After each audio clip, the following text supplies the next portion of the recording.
शादी के 6 महीने बाद भी अपनी पत्नी के प्यार को तरस रहा था महक। वजह थी महक की साधारण सी छवि और साधारण सी नौकरी। कोई बनावट नहीं, संयम से काम लेने वाला। गुस्सा तो महक को आता ही नहीं था। अपनी प्राची को भी देखते ही पसंद कर लिया था महक ने। प्राची गेहुआ रंग, तीखे नैन नक्श के साथ बल्ला की खूबसूरत थी। बस एक ही कमी थी उसमें कि वो खुद की तुलना हमेशा दूसरों से करती थी। इस शादी के लिए भी वो राज़ी नहीं थी, पर पिता की बीमारी और माँ के भारी भारी डायलॉग के सामने उसकी एक न चली। वो किसी को बोल ही नहीं पाई कि उसे यह रिश्ता मंजूर नहीं, और ना ही उससे किसी ने कुछ पूछा, क्योंकि सभी जानते थे अल्हड़पने में प्राची गलत फैसला ही लेगी। फिर महक बहुत ही अच्छा और सुलझा हुआ लड़का था, तो चटमंगनी पटब्याह वाली बात हो गई। और हद तो तब हो गई जब प्राची की पक्की सहेली की शादी एक बहुत ही अमीर घर में तय हो गई। फिर तो प्राची के जलने की कोई हद ना रही। एक तो शादी के लिए किसी ने उससे कुछ पूछा नहीं, और शादी की तो एक मामूली सी नौकरी करने वाले से। प्राची की नज़र में अंदर ही अंदर घुट रही थी और उसका सारा गुस्सा बाहर निकला। शादी की पहली रात को जब महक उसके पास गया तो वो फट पड़ी। खबरदार जो मेरे करीब आए, क्या सोचकर तुमने मुझसे शादी की? हाँ, पता नहीं मेरे पिताजी को तुम क्या दिखा। महक बहुत शांति से उसकी बात सुन रहा था। तो क्या तुमसे पूछा नहीं किसी ने? अरे मुझसे पूछते तो मना नहीं कर देती मैं। क्या तुम किसी और से? महक के शब्द बीच में ही रह जाते हैं। उसकी बात पर गुस्से से तमतमाती हुई बोलती है प्राची, बस तुम लड़कों की सोचना यहीं तक सीमित है। अरे हम लड़कियों के कोई और अरमान नहीं हो सकते क्या? और कोई वजह नहीं हो सकती क्या? महक को अपनी कही बात पर पछतावा होता है। वो माफ़ी मांगता है और कहता है, मैं अपने शब्द वापस लेता हूँ। चलो बताओ क्या बात है? जैसे जीवन साथी की मैंने कल्पना की थी तुम वैसे नहीं हो। ना रूप, ना रंग, ना पैसा। मैं नहीं मानती इस शादी को। मेरे करीब आने की कोशिश भी मत करना। ये बोल वो करवट बदल कर लेट जाती है और रोते रोते सो जाती है। पर महक की आंखों में नींद नहीं होती। पलंग के एक सिराने पर वो लेटा हुआ खुली आंखों से बस छत को देखता रहता है। प्राची के कहे शब्द उसके कानों में घूम रहे थे। कुछ दिन बीत जाते हैं। महक हर तरीके से प्राची का दिल जीतने की कोशिश करता है, पर सब बेकार, क्योंकि प्राची ने यह तय कर लिया था कि महक को इतना परेशान करेगी कि वो खुद ही उसे छोड़ देगा। घर का माहौल ख़राब ना हो और सास ससुर की नज़र में प्राची की छवि ख़राब ना हो, यह सोचकर महक उसे अपने साथ शहर ही ले जाता है, जहाँ वो नौकरी करता था। हालांकि उसकी नौकरी इतनी छोटी भी नहीं थी कि वो प्राची की खुशियों का ख्याल ना रख पाए। बस प्राची की दूसरों से तुलना करने की आदत उसकी गृहस्थी खराब कर रही थी, जिसकी अभी उसे समझ नहीं थी। खैर, वो प्राची को लेकर घर आता है। स्वागत है आपका मैडम, वो दरवाजे पर खड़ा बोलता है। 2 कमरे का छोटा सा घर, साफ सुथरा, जिसमें ज़रूरत का सारा सामान मौजूद था। प्राची मुंह बना के, स्वागत तो ऐसे कर रहे हो जैसे राजमहल में लेकर आए हो। प्राची की बातें महक का दिल तोड़ देती थी, पर महक हर बार हंसकर टाल देता था। अगले दिन सुबह प्राची आराम से सो रही थी। महक, उठो प्राची, मुझे लेट हो रहा है, जल्दी नाश्ता बना दो। प्राची, मुझसे कोई उम्मीद मत रखो, समझे? मैं नहीं बनाने वाली कोई नाश्ता। ये बोल वो करवट ले लेती है। मन में अब तो पक्का झगड़ा होगा। महक हंसकर, कोई बात नहीं, पहले भी मैं खुद ही बनाता था, अब भी बना लूँगा। बताओ क्या खाओगी? प्राची मन में, किस मिट्टी का बना है ये आदमी? कितना भी कुछ कह लो, गुस्सा ही नहीं करता। महक, बोलो जल्दी, क्या खाओगी? जहर, प्राची बोलती है। अब जहर तो मुझसे बनाना नहीं आता, उसके लिए तो तुम्हें खुद ही मेहनत करनी पड़ेगी। ये बोल वो हंसता हुआ किचन में चला जाता है। प्राची झल्ला जाती है उसकी बात पर वो उठती नहीं है। कुछ समय बाद महक वापस आता है। मैंने तुम्हारे लिए भी नाश्ता बना दिया है, ओके? ये बोल वो जल्दी से उसका माथा चूम लेता है और बाय करके चला जाता है। ये सब इतनी जल्दी होता है कि प्राची को कुछ समझ नहीं आता। आज महक ने पहली बार उसे छुआ था। एक मीठा सा एहसास उसके अंदर दौड़ गया, पर जल्दी ही फिर से वही सब उसके दिमाग में घूमने लगा था।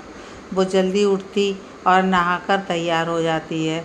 बाहर आकर देखती है टेबल पर नाश्ता रखा हुआ था और उसके साथ एक चिट्ठी भी। वो चिट्ठी पढ़ने लगती है। हाँ, अब तो उठ गई ना। तुम्हारे तकिए के नीचे कुछ पैसे रखे हैं। घर पर बैठकर बोर होने की ज़रूरत नहीं है।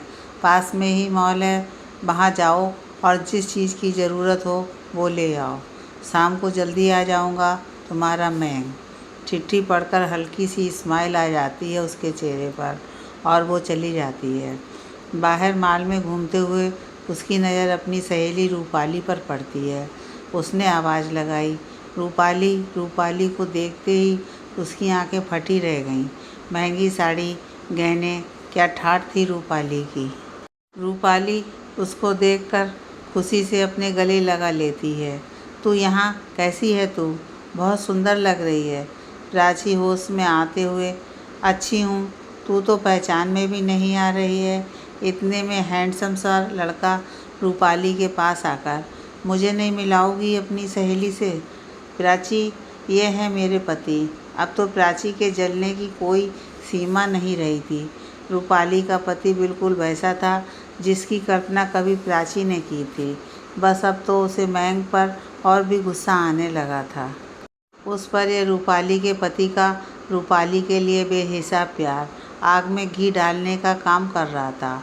वो प्राची के सामने ही उसको ज्वेलर्स की दुकान पर ले गया और रूपाली के मना करने के बावजूद भी उसके गले में सोने की चैन पहना दी थी। मन में कितनी लकी है रूपाली, और एक मैं। बस 10,000 रुपये दे दिए, जाओ शॉपिंग कर लो। दनदनाती हुई वो वापस आ जाती है और गुस्से से सारा सामान वहीं सोफे पर पटक देती है और ख़ुद खड़ी हो जाती है खिड़की पर जाकर। कुछ समय बाद मयंक आता है। खिड़की पर खड़ी प्राची पर नज़र जाती है। गुलाबी रंग की साड़ी में वो कहर ढा रही थी। दिल मचल उठा था मयंक का। वो धीरे से उसके पीछे जाता है और उसके बालों में गजरा लगाने लगता है। अचानक से हुई इस हरकत से प्राची संभल नहीं पाती। वो पीछे पलटती है तो मयंक को खुद के बेहद करीब पाती है।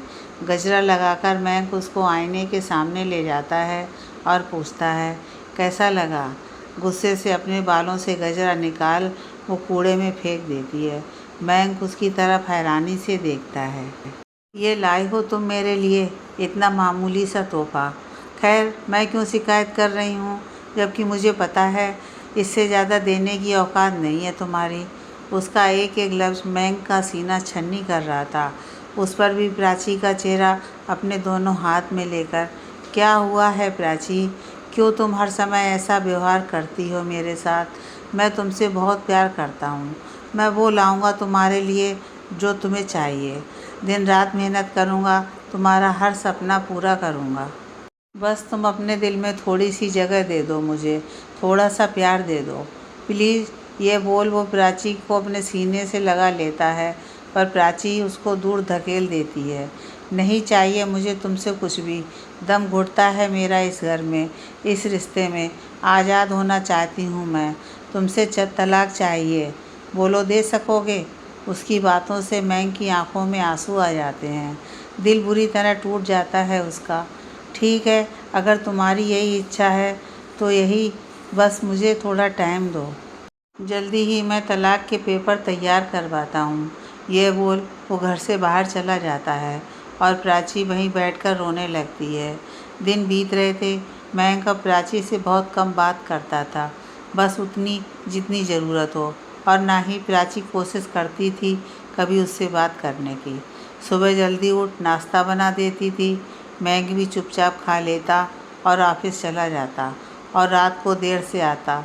बस यही रूटीन हो गया था उसका। एक दिन प्राची किसी काम से बाहर गई कि एक रेस्टोरेंट में बैठे रूपाली के पति पर उसकी नज़र गई, जो किसी लड़की के साथ था और दोनों ही बहुत करीब थे। प्राची को तो विश्वास नहीं हो रहा था। ये तो रूपाली के पति, ये ऐसे किसी के साथ। उसका दिमाग काम करना बंद कर देता है। वो उल्टे पैर वापस घर आ जाती है। रात को मयंक आता है तो देखता है कि आज प्राची खोई खोई सी है। बिस्तर पर भी वो करवटें बदलती रहती है। जब मयंक से रहा नहीं जाता तो वो पूछ ही बैठता है, क्या बात है, कोई परेशानी है? प्राची मन में, इन्हें कैसे पता कि मैं परेशान हूँ? मैं तो कभी कोई बात इनसे नहीं करती। नहीं, कोई बात नहीं। ये पहली बार था जब प्राची ने मयंक की बात का सीधा जवाब दिया था। यह बोल वो करवट बदल लेती है और मयंक भी, पर दोनों की आंखों में नींद नहीं होती। अगली सुबह मयंक के ऑफिस जाने के बाद प्राची सोचती है एक बार रूपाली से बात की जाए। उसके पास उसके घर का पता था। वो वहाँ के लिए निकल जाती है। उसके घर जाते समय वो उसके लिए एक दो तोहफे भी लेती है, ये सोचकर कि खाली हाथ जाना अच्छा नहीं लगता। उसके घर के सामने पहुंचकर वो अपनी गाड़ी ठीक करती हुई आगे बढ़ती है कि हाथ में से गिफ्ट वाली बैग नीचे गिर जाती है। वो उसको उठाने के लिए जैसे ही झुकती है कि उसकी नज़र खिड़की से होते हुए अंदर जाती है। अंदर रूपाली अपने पति पर चिल्ला रही थी, आपके किसी और लड़की के साथ संबंध है? शर्म नहीं आई आपको? अभी उसकी बात पूरी भी नहीं हुई थी कि एक चांटा उसके मुंह पर पड़ता है। रूपाली का पति उसका मुंह दबाते हुए, औकात में रहे अपनी, समझी? अरे थी क्या तू? मेरे से शादी करने के बाद तेरी पहचान बनी है। ये महंगे कपड़े, ये जेवर, ये शानो शौकत। कभी सोचा था सपने में भी? नहीं ना। यहाँ रहना है तो सब बर्दाश्त करना पड़ेगा। बाहर खड़ी प्राची को लगता है कि यह चांटा उसके मुंह पर मारा है, उसकी सोच पर मारा है। इतने में रूपाली एक ज़ोरदार थप्पड़ खिंचाकर अपने पति के मुंह पर मारती है, और सारे गहने भी। ये रखो अपने गहने अपने पास। मुझे नहीं चाहिए तुम्हारा कुछ भी। मुझे एक प्यार करने वाला पति चाहिए, दिखावा करने वाला नहीं, जो बिना बोले मेरी सारी बात समझ जाए। ऐसा जीवन साथी चाहिए मुझे, और उसके साथ तो मैं झोपड़ी में भी रह लूँगी, समझे? यह बोल रूपाली अपने पति का घर छोड़ चली जाती है और प्राची अपने घर। सैकड़ों विचार उसके मन में घूम रहे थे। आज एहसास हो गया था उसको कि वो कितना गलत कर रही है। आज मयंक के लिए इज्जत बढ़ गई थी उसके दिल में। आज उसको समझ आ गया था कि जीवन साथी पैसे वाला नहीं, ना सही, पर प्यार करने वाला होना चाहिए।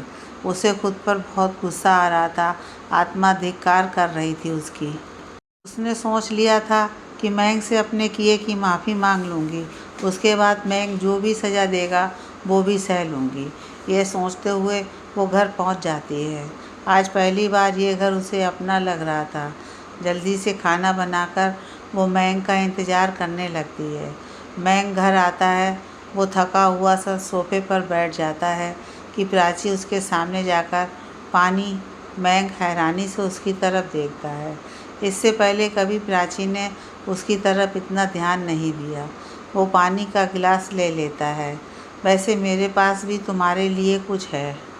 प्राची एकटक उसकी तरफ देखती है। वो अपने बैग से तलाक के पेपर निकाल उसके हाथ में रख देता है। प्राची को एक धक्का लगता है। मैंने अपने साइन कर दिए हैं, तुम भी कर लो और तैयारी करो। कल रात को ही मैं तुम्हें तुम्हारे घर छोड़ आऊँगा, और तुम्हें किसी को भी कुछ कहने की ज़रूरत नहीं है। मैं सारा इल्ज़ाम अपने ऊपर ले लूँगा। ये बोल वो कमरे में जाकर लेट जाता है। प्राची बाहर खड़ी बस खाली आंखों से उन कागज़ को देखती रहती है जिन पर मयंक के साइन थे। खुद से नफ़रत होने लगी थी उसको। उसका दिल कर रहा था कि धरती फट जाए और वो उसमें समा जाए। अगली सुबह प्राची के उठने से पहले ही मयंक ऑफिस चला गया था। प्राची उठती है, देखती है कि नाश्ता टेबल पर रखा है और साथ में एक चिट्ठी भी। आज ऑफिस में ज़्यादा काम है तो जल्दी चला गया हूँ। तुम तैयारी करके रखना, रात को निकलना है। ये पढ़ते ही कब से रुके हुए आंसू बह जाते हैं उसके। रोते रोते वो बोलती है, कम से कम माफ़ी मांगने का मौका तो दे देते। पूरा दिन रोती रहती है वो, खाना भी नहीं खाती। बड़ी मुश्किल से वो अपना सामान पैक करती है। रात होती है। थके कदमों से मयंक वापस आता है। रो रो कर आँखें उसकी भी लाल हो गई थी। वो अंदर आता है। बाहर सोफे पर ही प्राची बैठी होती है। चेहरा मुरझाया हुआ था। मयंक उसकी तरफ बिना देखे, सारा सामान रख लिया ना, कहीं कुछ रह तो नहीं गया? प्राची मन में, मेरा दिल रह गया है तुम्हारे पास मयंक। प्राची के पास जाकर, चलें? वो सामान उठाकर आगे बढ़ता है कि प्राची उसका हाथ पकड़ लेती है। मयंक के कदम रुक जाते हैं। वो पीछे मुड़कर देखता है। आंसुओं से भीगा हुआ प्राची का चेहरा नजर आता है। उसको ऐसे देख मयंक के दिल में एक टीस सी उठती है। क्या बात है, कुछ चाहिए क्या? प्राची का सब्र जवाब दे जाता है। वो रोते रोते उसके सीने से लग जाती है। मुझे माफ़ कर दो प्लीज़, मुझे खुद से दूर मत करो। मुझे समझ में आ गया कि पैसों से ज़्यादा प्यार ज़रूरी है। मुझे एक मौका दो, मुझे तलाक नहीं चाहिए, नहीं चाहिए। रोने की वजह से उसकी आवाज़ साथ नहीं दे रही थी। उसके आंसू मयंक की कमीज भिगो रहे थे और बेचैन कर रहे थे मयंक को। जिस प्यार का इंतज़ार मयंक इतने दिनों से कर रहा था, वो आज उसको महसूस हो रहा था। उसकी आंखों से भी आंसू गिर रहे थे। वो कसकर प्राची को अपने सीने से लगा लेता है और रोते हुए बोलता है, फिर से छोड़कर जाने की बात तो नहीं करोगी ना, वरना मैं मर। प्राची उसके होठों पर अपने होठ रख देती है, फिर उससे हल्का सा दूर होकर, खबरदार जो दोबारा तुमने ऐसी बात की। मयंक मुस्कुराकर उसकी तरफ देख रहा था। उसको अपनी तरफ एकटक देखता पाकर प्राची शर्माकर अपनी पलकें झुका लेती है। मयंक उसको अपने और करीब कर लेता है। प्राची के हाथ उसकी कमर पर कस जाते हैं। आज सही मायने में मिलन हुआ था दो आत्माओं का। मयंक के प्यार, सब और त्याग की जीत हुई थी आज।